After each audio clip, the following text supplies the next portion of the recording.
Packaged food, fast food, ധാരാളം പറഞ്ഞു പഴകിച്ച എന്നാൽ നമുക്കിപ്പോഴും അവഗണിക്കാനാകാത്ത പദപ്രയോഗങ്ങൾ.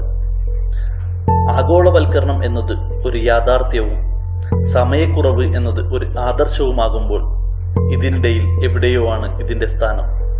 വിഷമടിച്ച പച്ചക്കറികൾക്കും മരുന്ന് കുത്തിവെച്ച പഴവർഗ്ഗങ്ങൾക്കും നന്ദി. നമുക്ക് നഷ്ടപ്പെട്ട പരമ്പരാഗത കൃഷി സമ്പ്രദായത്തിൻ്റെ മെച്ചം നാം മനസ്സിലാക്കി വരുന്നു. അങ്ങനെയൊരു പുനർജീവനത്തിൻ്റെ സമയത്തിലാണ് ഞങ്ങൾക്ക് പട്ടാമ്പി എന്ന ചെറിയ പട്ടണത്തെപ്പറ്റിയും അവിടെ നമ്മുടെ പരമ്പരാഗത ജീവിതശൈലിയിൽ ജീവിക്കുന്ന ഒരു പ്രകൃതി സ്നേഹിയെക്കുറിച്ചും കേൾക്കാൻ ഇടവന്നത്. ബ്രഹ്മദത്തൻ നമ്പൂതിരിയെ പട്ടാമ്പിക്കാർക്കും കേരളത്തിലെ ജൈവ ജീവിത പ്രവർത്തകർക്കും നന്നായി അറിയാം. ജൈവ ജീവിതത്തിലും പരമ്പരാഗത പശു വളർത്തലിലും അദ്ദേഹത്തിൻ്റെ ഉദ്യമങ്ങളെ പുരസ്കാരങ്ങളായും അഭിനന്ദനങ്ങളായും അംഗീകരിക്കപ്പെട്ടിട്ടുണ്ട്. അദ്ദേഹത്തെ ഞങ്ങൾക്ക് പരിചയപ്പെടുത്തി തന്ന പ്രൊഫസർ ലീന കുമാരിക്ക് ഞങ്ങൾ നന്ദി അറിയിക്കുന്നു. ഞങ്ങളുമായി പങ്കുവച്ച അദ്ദേഹത്തിൻ്റെ അനുഭവങ്ങളിലൂടെ. ഇപ്പോൾ നമ്മൾ പുതിയ സീറോ ബഡ്ജറ്റ് ഫാമിംഗ് ആയാലും ഒക്കെ പാലേക്കർ പറയുന്നത് എന്താ വെച്ചാൽ മണ്ണിരയ്ക്കുള്ള തീറ്റ കൊടുക്കാനാണ്. മണ്ണിരയ്ക്ക് തീറ്റ കൊടുക്കുമ്പോൾ മണ്ണിര വന്നിരിക്കുന്ന എന്ന് പറഞ്ഞാൽ കെമിക്കൽ ഫെർട്ടിലൈസേഷനും മറ്റേ രാസകീടനാശിനികൾ ഒഴിവാക്കിക്കൊണ്ട് അതിൽ ജൈവ ആയിട്ടുള്ള സാധനങ്ങൾ ഇട്ട് കൊടുത്താൽ അത് തിന്നാനായിട്ടുള്ള അതിനുള്ള മൂലകങ്ങൾ ആവശ്യമുള്ള എല്ലാ ജീവികളും അതിൽ വന്നിരിക്കുന്നു. മണ്ണിര വന്നു കഴിഞ്ഞാലത്തെ ഏറ്റവും വലിയ മെച്ചം എന്താ വെച്ചാൽ ഒരു 35 അടി അകലെന്നാണ് അടിയെന്നാണ് ഈ മണ്ണ് കൊണ്ടുവരുന്നത്. അപ്പോൾ ഈ മണ്ണ് കൊണ്ടുവരുമ്പോൾ നമുക്ക് ഒരു ഗുണം കിട്ടുന്നത് എന്താ വെച്ചാൽ ഈ മണ്ണിര വന്നു പോകുന്ന വഴികൾ ഒരിക്കലും ഇവർ വരുന്ന വഴിയിലൂടെ പിന്നെ പോവില്ല. അത് അവരൊരു പ്രത്യേകത, അവരെങ്ങനെ റൂട്ട് മാറിക്കൊണ്ടേയിരിക്കും. ശരിയായ ഒരു കൃഷിഭൂമി എന്നുള്ള ഒരു കാടിന്റെ സങ്കല്പത്തിൽ നമ്മൾ ചിന്തിക്കുമ്പോൾ ഇങ്ങനെ വേണം. അപ്പോൾ വെയിലും ഓട്ടവെയിലേ വരാൻ പാടുള്ളൂ. പണ്ട് ഇപ്പോൾ പറഞ്ഞേക്കണ്ട് ചേനയൊക്കെ നടുമ്പോൾ മേപ്പെട്ട് നോക്കിയിട്ട് ഓട്ട നോക്കിയിട്ട് അവിടെ നിന്ന് ഒരു ചേന നടുക, അങ്ങനെയുള്ള ഒരു രീതിയെക്കുറിച്ച് നമ്മൾ ഈ പ്രസാദമാസൊക്കെ പറഞ്ഞേക്കാറുണ്ട്. പിന്നെ അതേപോലെ തന്നെ മഴവെള്ളവും ഡയറക്റ്റ് വീഴാൻ പാടില്ല. ഇപ്പോൾ ഒരു തെങ്ങിൻ തോട്ടത്തിൽ തെങ്ങിൻ്റെ ആ പട്ടയിൽ നിന്ന് വെള്ളം വീഴുന്ന സ്ഥലത്ത് മാത്രം പുല്ലുണ്ടാവില്ല, അതിനപ്പുറത്തൊക്കെ പുല്ലുണ്ടാവും. അപ്പോൾ പുല്ല് കുത്തി വീഴാൻ പാടില്ല. അതിനിങ്ങനെ തട്ടിച്ചിട്ട് വേണം. അത് വെള്ളമായാലും ശരി, വായു ആയാലും ശരി, മറ്റേ സൂര്യപ്രകാശമായാലും ശരി, എന്നാൽ അത് കിട്ടും വേണം. അങ്ങനെ ആകുമ്പോഴാണ് നമ്മൾ ഈ മണ്ണ് ഏറ്റവും നന്നാവുക. മണ്ണ് നന്നാക്കി എടുക്കുക എന്നുള്ളതാണ് നമ്മൾ ആദ്യത്തെ ഒരു ലക്ഷ്യം. മണ്ണ് നന്നായാലേ ബാക്കി എല്ലാ കൃഷിയും നന്നാവുള്ളൂ. അതേപോലെ ഇപ്പോൾ ചെതൽപ്പുറ്റ്, ഇതിൽ നോക്കിയാൽ അറിയാം ചെതൽപ്പുറ്റുകൾ ധാരാളം ഉണ്ട്. ഈ ചെതൽപ്പുറ്റും ഇതേപോലെ തന്നെയാണ്. ഈ പുറ്റിന്റെ മണ്ണ്, ആ മണ്ണ് നമ്മൾ ഈ ഇപ്പോൾ അവിടെയൊക്കെ കാണാനുണ്ട്. ഈ മണ്ണ് നമ്മളിപ്പോൾ ഈ സ്കിൻ ഡിസീസിനൊക്കെ ശരിക്കും അത് തേച്ചിട്ട് ഇങ്ങനെ ഇരിക്കുക കുറെ നേരം. ഈ ചെതൽപ്പുറ്റാണോ ഈ ചെതൽപ്പുറ്റിന്റെ മണ്ണ്.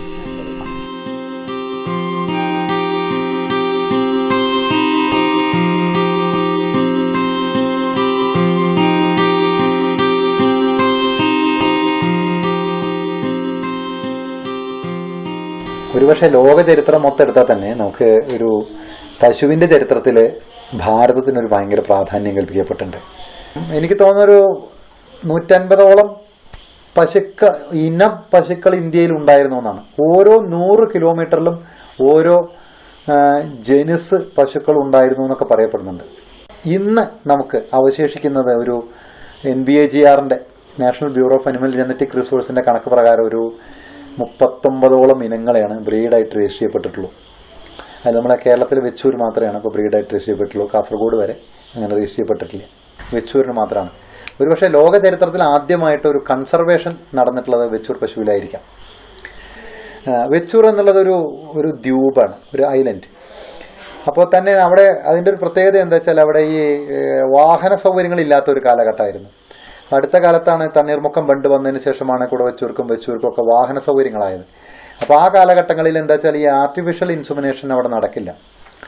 മാത്രമല്ല 1961 ഇൻഡോസിസ് പ്രൊജക്ടിന്റെ ഭാഗമായിട്ട് ലൈഫ് സ്റ്റോക്ക് ആക്ട് എന്നൊരു ആക്ട് വരികയും ഈ ആക്ടിന്റെ അടിസ്ഥാനത്തിൽ നമ്മളെ ഇന്ത്യൻ കാളകളെ വരിയൊടയ്ക്കപ്പെടുകയും അതിൻ്റെ വിദേശ ഇനം പശുക്കളുടെ ബീജം ഇവിടെ കൊടുന്ന് കുത്തിവെച്ച് പാലുൽപാദനം കൂട്ടാനുള്ള ഒരു പ്രൊജക്റ്റായി മാറുകയും അതിൻ്റെ അടിസ്ഥാനത്തിൽ കേരളത്തിൽ മൊത്തം തനത് വർഗ്ഗങ്ങൾ നഷ്ടപ്പെടുകയും ചെയ്യുണ്ടായി. പക്ഷേ സത്യത്തിൽ ഈ വെച്ചൂരിനെ സംബന്ധിച്ചെന്ന് വെച്ചാൽ ഈ ദ്വീപായ കാരണം അങ്ങോട്ട് വലിയൊരു ജനങ്ങളെ പ്രവാഹം ഇല്ലാതിരിക്കുകയും അതിൻ്റെ അടിസ്ഥാനത്തിൽ അവിടെയുള്ള കാളകളും പശുക്കളും വീണ്ടും പരിരക്ഷിക്കപ്പെടുകയും അവയും വംശനാശം വന്നുകൊണ്ടിരിക്കുന്ന ഒരു കാലഘട്ടത്തിലാണ് ഈ പരിരക്ഷണ പദ്ധതി തുടങ്ങുന്നത്. പ്രധാനമായും ഇന്ന് ഇന്ത്യയിലെ പശുക്കളിൽ ഏറ്റവും പ്രധാനമർഹിക്കുന്ന പശുക്കളിൽ ഒന്ന് വെച്ചൂർ പശു തന്നെയാണ്. നമുക്ക് എവിടെ പോയി കഴിഞ്ഞാലും, നമ്മൾ ഏതൊരു മീറ്റിങ്ങിനും ഒരു നാഷണൽ സെമിനാറിന് പോയി കഴിഞ്ഞാലും നമ്മൾ വെച്ചൂർ പശുവിനെ പ്രതിനിധാനം ചെയ്താണ് വരുന്നതെന്ന് പറയുമ്പോൾ പ്രത്യേകിച്ച് നമുക്കൊരു മുഖ്യ സീറ്റ് അല്ലെങ്കിൽ ഒരു മുഖ്യ സ്ഥാനം നമുക്കവിടെ ലഭിക്കാറുണ്ട്. അത്രയും മാന്യമായ ഒരു സ്ഥാനം ഇന്ന് ഇന്ത്യയിലെ മറ്റേത് പശുവിനും കിട്ടുന്നതിനേക്കാൾ ഒട്ടും കുറവിലല്ലാതെ മാത്രമല്ല ഒരുപടി മുന്നിലുള്ള ഒരു സ്ഥാനം വെച്ചൂർ പശുവിൽ നിന്ന് കിട്ടിയിട്ടുമുണ്ട്. പക്ഷെ അതിൻ്റെ ഉപയോഗങ്ങളിലേക്ക് പോകുമ്പോൾ പാല് ഇപ്പോൾ പറഞ്ഞില്ലേ, ഞാനൊരു 2 ലിറ്റർ പാലൊക്കെയാണ് നമുക്ക് സാധാരണ കിട്ടാറുള്ളൂ. പക്ഷെ പാലിനെ സംബന്ധിച്ചോളം ആ പാല് മഞ്ഞ കളർന്ന പാലായിരിക്കും, ഏറ്റവും കൊഴുപ്പുള്ള പാലായിരിക്കും. വെണ്ണ എന്ന് പറഞ്ഞാൽ കലക്കി കഴിയുമ്പോഴേക്കും വെണ്ണ നമ്മൾ കൃത്യമായി നമുക്ക് കൈ കിട്ടും.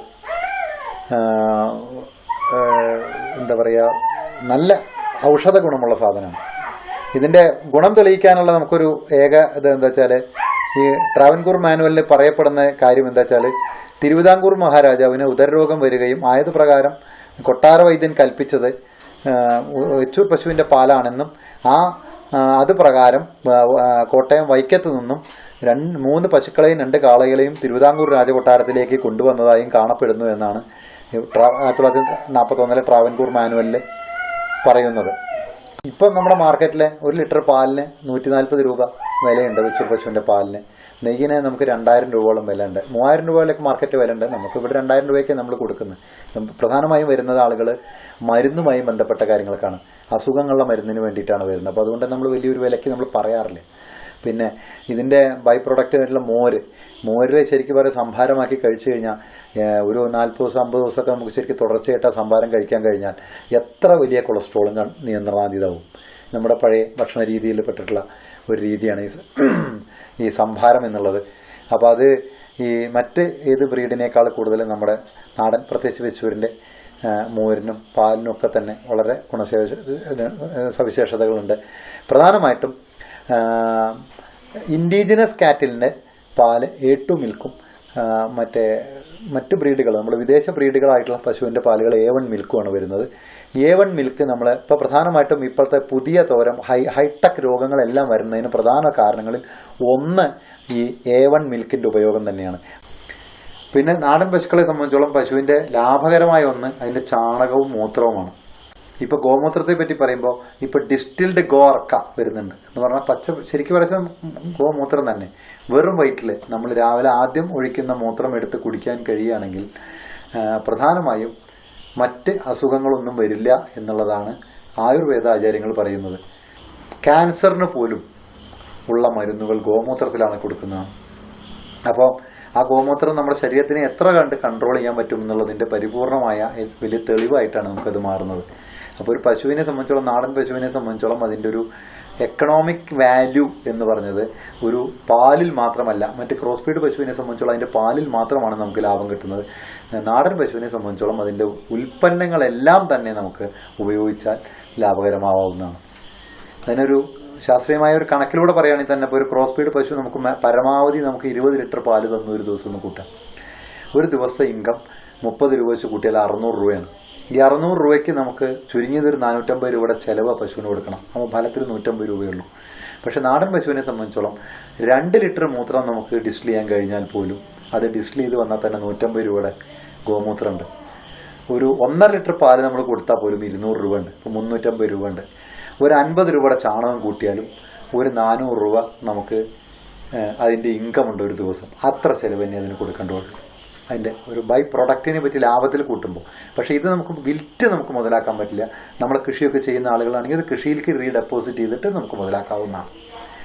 പിന്നെ അടുത്ത കാലത്തായിട്ട് നമ്മളിപ്പം മറ്റേ കർണാടകയിൽ രാമചന്ദ്ര മഠം എന്ന് പറഞ്ഞൊരു മഠമുണ്ട് ഹോസാനഗറിൽ. അവരതിൻ്റെ ബൈ പ്രൊഡക്റ്റുകൾ കുറേ ഉണ്ടാക്കുന്നുണ്ട്. അവർ മറ്റേ നമ്മുടെ കണ്ണിൽ വരുന്ന അസുഖത്തിന് അവർ ഒഴിക്കുന്ന മരുന്ന് അത് വളരെ വ്യക്തമായി എഴുതിയിട്ടുണ്ട്. വെച്ചൂർ പശുവിൻ്റെ മൂത്രമാണ്. അതാണ് അവർ കണ്ണിലെണ്ണത്തിന് അവർ കണ്ണിലെ അസുഖത്തിന് എഴുതാവുന്നത്. പിന്നെ അതിൽ നിന്ന് അവർ സോപ്പ് ഉണ്ടാക്കുന്നുണ്ട്. പിന്നെ ഫേസ് മറ്റേ മുഖത്ത് തേക്കുന്ന ലേഹ്യങ്ങൾ ഉണ്ടാക്കുന്നുണ്ട്. അങ്ങനെ കുറേ ബൈ പ്രൊഡക്റ്റുകൾ ഉണ്ടാക്കുന്നുണ്ട്. ഇതെല്ലാം തന്നെ ഇതിൻ്റെ ചാണകവും മൂത്രവുമായിട്ട് ബന്ധപ്പെട്ട സാധനങ്ങളാണ്. പൽപ്പൊടിയുണ്ട്. ഇങ്ങനെയുള്ള രീതിയിലും ചിന്തിച്ചാൽ മാത്രമേ ഒരു നാടൻ പശു ലാഭകരമാവുള്ളൂ. പിന്നെ നമ്മുടെ വീട്ടാവശ്യത്തിലെ പാലും അത്യാവശ്യം ചെറിയ കുടുംബത്തിന് കൊണ്ടു നടക്കാവുന്ന സാഹചര്യവും ഒക്കെ ആയി കഴിയുമ്പോൾ നമുക്കൊരു ചെറിയ പശു ലാഭകരമാണ്. അതല്ലാതെ അതിൻ്റെ അപ്പുറത്തുള്ളൊരു വാണിജ്യാവസ്ഥയിൽ നോക്കുമ്പോൾ ഈ പശു ഒരിക്കലും ലാഭകരമല്ല. പക്ഷെ ഒരു ചെറിയ കുടുംബത്തിനെ സംബന്ധിച്ചോളം ആ കുടുംബത്തിന് ഇപ്പോൾ ഒരു 2 പശു ഉണ്ടെങ്കിൽ സുഖമായിട്ട് 365 ദിവസവും അതിൻ്റെ നമ്മുടെ ആവശ്യമുള്ള പാലും ചാണകവും മൂത്രവും നമുക്ക് കിട്ടും. അത് നമ്മുടെ കൃഷിക്കും അത്യാവശ്യം കുറച്ച് കൃഷി ചെയ്യുന്ന ആളാണെങ്കിൽ അതിന് ഇപ്പോൾ പ്രത്യേകിച്ച് ബയോഗ്യാസ് പോലെയൊക്കെ ഉണ്ടെങ്കിൽ ആ ബയോഗ്യാസ് നമ്മൾ പ്രത്യേകിച്ച് 365 ദിവസം കത്തിക്കാനുള്ള ഗ്യാസ് അതിൽ നിന്ന് കിട്ടും. അതിൻ്റെ സ്ലറി നമുക്ക് നല്ല വളമായിട്ട് ഇപ്പുറത്ത് ഉപയോഗിക്കാൻ കഴിയും. ഇങ്ങനെയൊക്കെയാണ് നമുക്ക് ഒരു ചെറിയ പശുവിനെ നമുക്ക് ലാഭകരമായി ചെയ്യാൻ പറ്റുള്ളൂ. കൃഷിയും കൂടി കൂടെ കൊണ്ടു നടക്കുമ്പോൾ ഒട്ടും നഷ്ടമല്ലാത്ത രീതിയിൽ അത് പരിപാലിക്കാൻ പറ്റും. ഏതൊരാളെ സംബന്ധിച്ചോളം നാടൻ പശുവിനെ വളർത്തുന്ന ഏതൊരാളെ സംബന്ധിച്ചോളം അയാൾക്കുള്ളൊരു ഡ്രീം തന്നെയാണ് നാടൻ പശു പരിപാലിക്കുക, അല്ലെങ്കിൽ അതിൻ്റെ പ്രചരണത്തിൽ കൂട്ടി കൊണ്ടുവരിക എന്നുള്ളത്. ഇപ്പം ഞങ്ങളെയൊക്കെ സംബന്ധിച്ചോളം ഞാൻ 94 തുടങ്ങുന്ന സമയത്ത് എനിക്ക് തോന്നുന്നത് പാലക്കാട് ജില്ലയിൽ തന്നെ അപൂർവമായി ട്രഡീഷണലായി നിന്നിരുന്ന ചില വീടുകൾ ഒഴിച്ച് ബാക്കി ആരുടെ കയ്യിൽ നാടൻ പശു ഉണ്ടായിരുന്നില്ല എന്ന് തോന്നുന്നു. 98ഉം 2000 ഒക്കെ ആയി കഴിഞ്ഞപ്പോഴും കുറേശ്ശെയായി തുടങ്ങി. 2006 സുഭാഷ് പാലേക്കറുടെ 2005 ലാസ്റ്റ് 2006 സുഭാഷ് പാലേക്കർ വന്നതിന് ശേഷമാണ് ഇവിടെ നാടൻ പശുവിൻ്റെ ഒരു പെട്ടെന്നുള്ളൊരു ഹൈക്കിങ് വന്നത്. ഇന്ന് ആ കാലഘട്ടങ്ങളിൽ ആയിട്ട് പലപ്പോഴായിട്ട് നമ്മുടെ പല സുഹൃത്തുക്കൾക്കും പശുക്കളെ സംഘടിപ്പിച്ചു കൊടുത്തതിൻ്റെ അടിസ്ഥാനത്തിൽ ഇന്നിപ്പം ഞങ്ങളുടെ തൃത്താല പഞ്ചായത്തിൽ തന്നെ ഒരു 150-200ഓളം നാടൻ കന്നുകാലികൾ പശുക്കൾ എത്തിക്കഴിഞ്ഞു. ഇതാണ് നമ്മുടെ ആദ്യത്തെ ഒരു വലിയ പ്രൊജക്റ്റ്. പിന്നെ രണ്ടാമത് നമുക്ക് ഇൻഡിവിജ്വലി ഉള്ള ഒരു പ്രൊജക്റ്റ് എന്താ വെച്ചാൽ, ഞാൻ നേരത്തെ പറഞ്ഞില്ലേ, ഈ പശുവിനെ സ്നേഹിക്കുന്ന ഏതൊരാൾക്കും തോന്നാവുന്ന ഒരു മോഹം എന്നുള്ളതുപോലെ എനിക്കും തോന്നിയിട്ടുള്ളത് എന്താ വെച്ചാൽ പശുവിൻ്റെ ചെറിയൊരു ഗവേഷണ കേന്ദ്രം ഇവിടെ തുടങ്ങണം എന്നുള്ളതാണ്. അല്ലെങ്കിൽ ആരെങ്കിലും തുടങ്ങിയാൽ ഞാൻ സപ്പോർട്ട് ചെയ്യാനും തയ്യാറാണ്.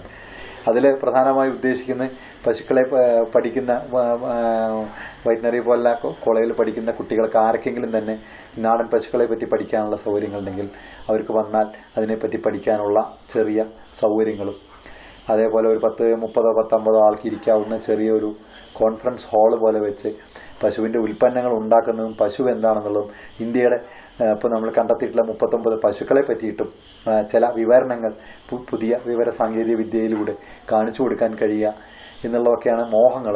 അതേപോലെ ഒരു 4-5 ഏക്കർ സ്ഥലം കോമ്പൗണ്ട് വാൾ കെട്ടിയിട്ട് പശുക്കളെ തുറന്നു വിട്ട് വളർത്താവുന്ന ഒരു സംവിധാനം, ഇതെല്ലാം മനസ്സിലുള്ള മോഹങ്ങളാണ്. ഒരുപക്ഷെ സാധിക്കുമല്ലോ എന്നറിയില്ല. അങ്ങനെ ഒരു സംവിധാനത്തെ പറ്റി കേരളത്തിൽ പലയിടത്തും തുടങ്ങിക്കഴിഞ്ഞിരിക്കുന്നു.